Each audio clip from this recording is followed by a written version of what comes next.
Okay, today we'll be reacting to Elden Ring, how Limvel would change from run to run. We're gonna talk about Elden Ring, Night Rain, the new I think we're at like probably like a week away from it dropping. The new from software game that they're dropping that's like multiplayer and all this other stuff. So let's see how it's gonna change from run to run, and I'll just talk about what I see um as we go.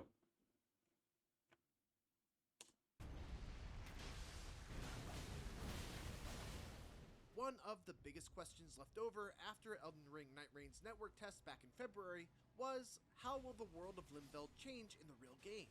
After all, Nightraign is, for all intents and purposes, a roguelite, and one of the core Yeah. elements of any roguelite is a degree of randomness or procedural generation that ensures that every run feels just a little bit different.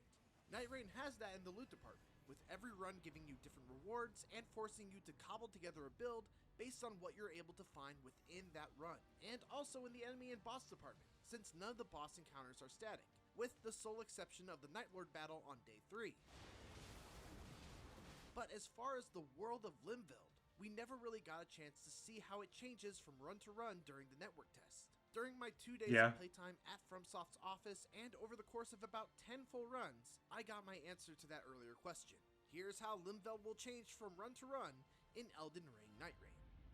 Okay. Talk to me.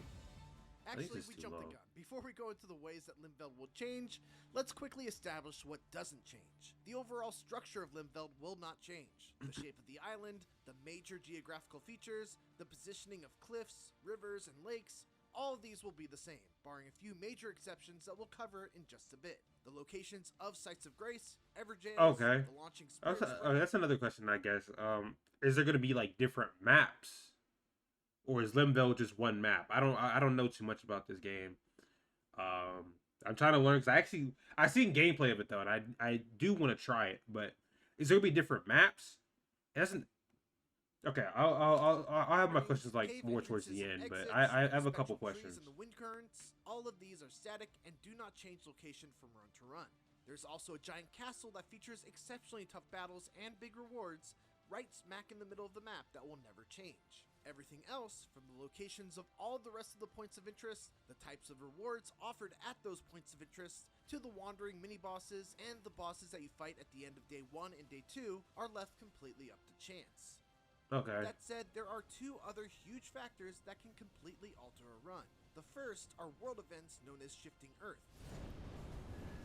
The biggest fuck. Occasionally, before you even launch into a level, you'll be made aware that there is a Shifting Earth modifier in effect. In our playtime, the one we encountered was Crater, which transformed the northern section of the map, placing a giant crater in the middle and rivers of lava all around it. The enemies around and inside the crater are no joke, and wiped the floor with us when we first attempted to even get close enough to investigate the crater on the first day.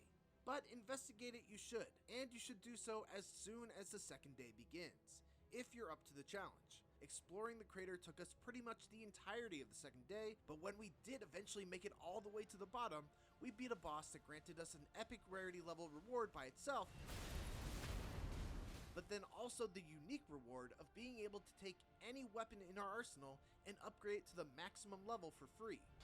Oh shit, okay. It's a risky endeavor though, because in order to escape the crater, you need to use a bunch of spectral trees and ride the hawks from platform to platform as you try to escape, which will certainly lead to nail-biting escape sequences when you take too long in the crater and now must race against the clock to get out while the circle closes in around you. The other big way that runs can change are through the appearances of certain events that seem to occur completely randomly and can throw a huge wrench into an otherwise routine run. I've seen only a couple of these, and some might be familiar with the Margit invasion from the network test, in which Margit the Fell will just all of a sudden jump into your game and just mercilessly hunt your squad down wherever they are. But a new one that I encountered involved the appearance of a swirling tornado-like phenomenon in the sky. When our squad approached it, we were suddenly attacked by a very tough group of AI-controlled nightfarers who seemingly invaded us from another world. Like typical NPC invasions in Elden Ring, these enemies were smarter and hit a lot harder than typical enemies, making it y'all jumping the fuck out that nigga. Damn. To explore the areas no near ones. one of these ominous swirling tornadoes in the sky. The The most impactful of all these random events, though, was the appearance of a mysterious boss that would attack from miles away with mortar shots of level-sapping bugs. That's right, get hit even just once by these telegraphed mortar strikes, and you lose a level. It's not even limited to just losing one. Get hit again, he'll take another level from you. The only way to get those levels back is to find and kill the boss by following the bugs to his hiding spot. Unfortunately, I don't have footage of this, nor do I know what the reward is for killing him, because by the time we found the boss by following the bugs, the circle had started encroaching, and we just wouldn't have been able to kill him before the circle killed us. I'm not gonna lie, it was pretty soul-crushing to have to just give up on those levels that he stole from us, and it really kind of doomed our run from day one. That's so There are fucked. certainly more of these that I still haven't encountered, like the Forest of Corruption, the Madness Towers, and more that we see in the overview trailer released by From Software. It's worth mentioning as well that if you don't like the shifting earth modifier that will affect the world, you can use the bed in the round table hold to sleep to either remove the modifier or have it replaced by something else.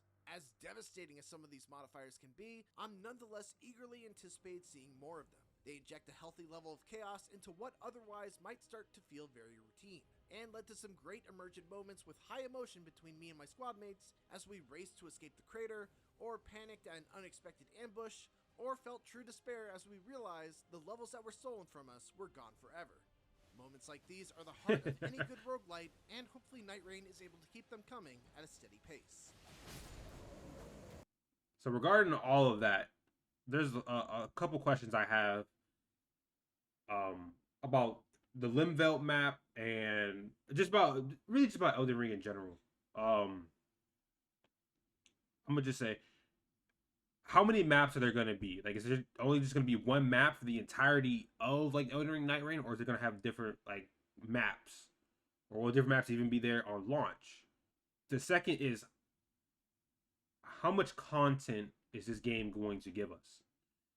Is this going to be like a live service game where we're getting like routine updates, say every week, or every like a routine schedule, or is it just going to be kind of like they update it kind of when they feel like it? I guess like is it going to be like a true live service game where we're getting like routine new bosses, new weapons, and then maybe like every season or whatever we get a new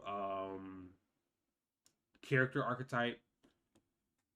And then also, and the last question I have, just how beginner friendly will this game be?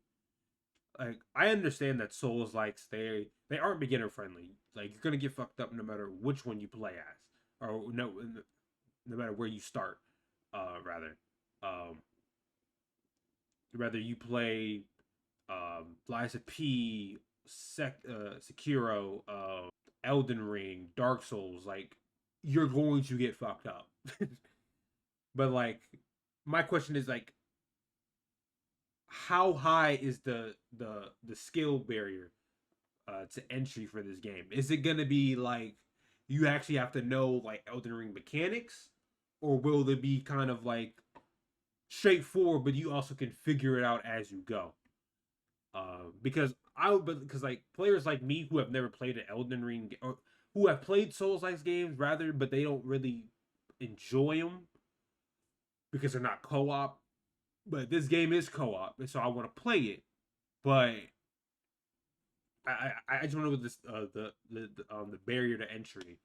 Like, is it going to be high? Is it going to be low? Is it going to be somewhere in the middle?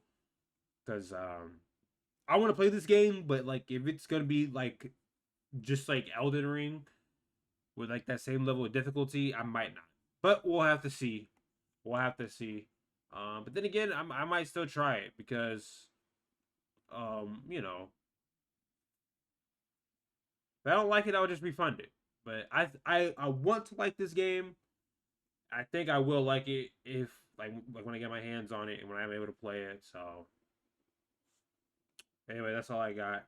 Uh, make sure to like, comment, subscribe, follow TikTok, follow the Twitch.